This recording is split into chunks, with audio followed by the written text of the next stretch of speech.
porque aparecen los relieves, se puede decir así, de la subjetividad de los autores, las ideologías, lo que pretendían, los enfrentamientos que tenían con los de al lado, los conceptos que arrastraban y no sabían qué hacer con ellos. Es decir, hay algo vivo en todo eso. Y hay algo vivo también en el libro de Rafael Huertas, que es la presencia del autor, que es algo raro en los libros que nosotros leemos hoy día. Uno coge las publicaciones americanas o inglesas de psiquiatría y es un tipo de retórica que a uno le da un soponcio, casi valía más recomendar a los insomnes que leyeran este tipo de publicaciones, porque son tan monocordes, tienen un tipo de enunciación siempre tan repetitiva que dan sopor. Pero de tanto que se repiten las cosas, y de tantos números que se introducen en las argumentaciones, le da a uno la impresión de que está leyendo cosas de ciencia, cuando en realidad la única cosa parecida a la ciencia son 4 cuentas que se hacen y 4 cazuelitas, porque todo lo demás, para un científico de verdad, se le pondrían los pelos de escarpio, ¿no? Entonces, aquí en cambio, si hay algo que llama la atención en la retórica cientificista, es que el autor no aparece por ningún lado. No aparece por ningún lado, a condición de que está en todos los sitios con la ideología que trata por supuesto, de perseguir, que es que no hay sujeto y que no hay historia, que solo hay datos y hechos de la naturaleza. Y en este libro aparece el autor. ¿Por qué aparece el autor? Porque aparece su ideología, porque él se muestra en algunos lugares, ¿no? Porque explica por qué él estudia la historia desde el punto de vista social y con qué se compromete de todo eso. Esto lo podemos leer perfecto. Tengo aquí señalada una página, la página 91. Pese a todo ello, digo, a ser un libro de, digamos, de divulgación, donde no se pretende tampoco tomar una posición muy clara, pero cuando uno lee, por ejemplo, dice: me parece pertinente apuntar, para terminar el presente capítulo, que el paradigma biomédico más estricto sigue respondiendo hoy día a un antiguo reduccionismo, a la vieja pretensión de asimilar la psiquiatría a la medicina interna. Bueno, en fin, esto es una opinión muy contundente, que es un eje que recorre todo el libro. Porque aunque él no toma un partido muchas veces claro, al final incluso sobre la cuestión de la construcción social de la enfermedad mental o de la locura, o de la cuestión de si tiene una vertiente más natural o no, pero todo el libro, cuando uno lo lee, rápidamente se pone en una posición ideológica, es una posición de compromiso, que es la posición que ha adoptado Rafael Huertas a lo largo de toda su vida como investigador. En ese sentido, no deja a nadie, yo diría, frío este tipo de perspectivas. Y por otra parte, a mi manera de ver, y es algo que probablemente me gustaría que comentara, uno puede ser riguroso e ideológicamente comprometido. Es decir, nosotros queremos transmitir determinado tipo de perspectiva de la locura, una locura con un sujeto que es el que mueve los hilos detrás, naturalmente, no una locura determinada por la materia, donde no hay sujeto ni hay nada, simplemente una naturaleza que no funciona adecuadamente y emite una serie de signos según los cuales entendemos que hay una serie de entidades o de categorías nosológicas en las que podemos adscribir a ese tipo de sujetos. Bueno, nosotros no estamos en ese asunto. Estamos en el asunto de que la locura es un drama social, una serie de problemáticas vitales y que el sujeto responde de determinadas maneras a ese tipo de problemáticas humanas, propias de la condición humana.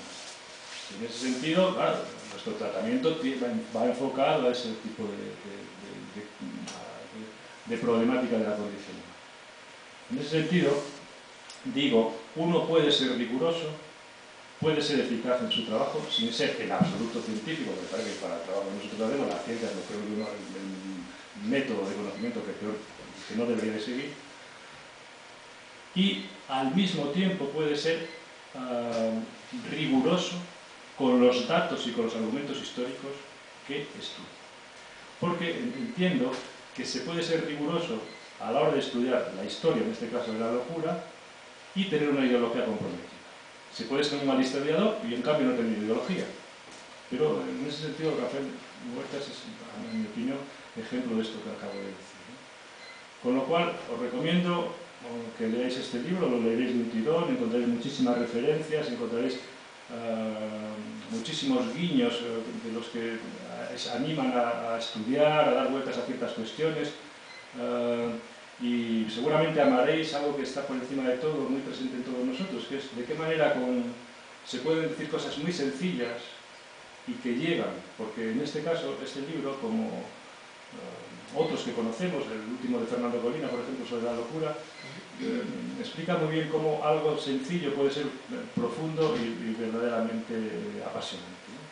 Así que felicidades. Como vas a tener mucho éxito, me vas a invitar a cenar un día por toda la promoción que estoy haciendo por ti, y me alegro muchísimo, Rafael, de que hayas escrito este libro.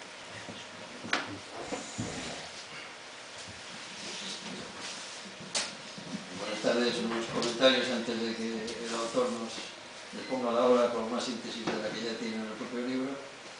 Yo, aparte de elogiar sobre todo la sencillez y la ocultación que hace de las raíces de toda esta planta que escribe, de cómo realmente no se ven, si no las conoce, las fuentes de lo que está trabajando, cómo eso que puede ser un defecto de que no haya bibliografía o no anotación, realmente yo creo que es la sustancia del libro, que realmente uno sabe como que está flotando y que lo que le presentan realmente son un documento de categorías y de conceptos y de elaboraciones y de saberes que está muy bien, siempre muy bien fundado, y que se ha desprendido un poco de toda la hojarasca que puede acompañar muchas veces a la reflexión. Aparentemente es un libro de divulgación, pero yo creo que solo aparentemente, porque creo que tiene una síntesis demasiado profunda para ser meramente de divulgación, pero bueno, eso habla a favor y en contra, pero sobre todo habla a favor del autor y a lo mejor en contra del editor si es que tenía otra finalidad, ¿no? Para mí es un libro tranquilizador. Es decir, yo leo el libro de Rafael Huertas y digo, me parece que estoy en algún sitio ubicado. Y bueno, a lo mejor es sencillamente por la afinidad un poco ideológica, si es que la hay, eres muy extremista y yo soy más moderado. Pero en el fondo uno ve que en el trabajo cotidiano estamos en un territorio común. Él a lo mejor es más como historiador, como profesor o como investigador, y nosotros más como clínicos o practicantes, pero que en el fondo convivimos en un mundo común y con las mismas orientaciones. Y digo que es muy tranquilizador porque ofrece ese sustento de la historia que realmente cuando uno está trabajando en la práctica está obligatoriamente capturado por el presente. Es decir, que la actividad es una actividad clínica y que tiene limitaciones temporales que son irrebasables para nosotros, pero que muchas veces necesitamos saber que realmente todas estas categorías que estamos utilizando, que muchas veces el positivismo actual además insiste y subraya en que parece como que han brotado originalmente del propio presente, que no tienen una historia detrás ni un pasado, y como que los conceptos son absolutamente nuevos cuando realmente resulta que tienen una tradición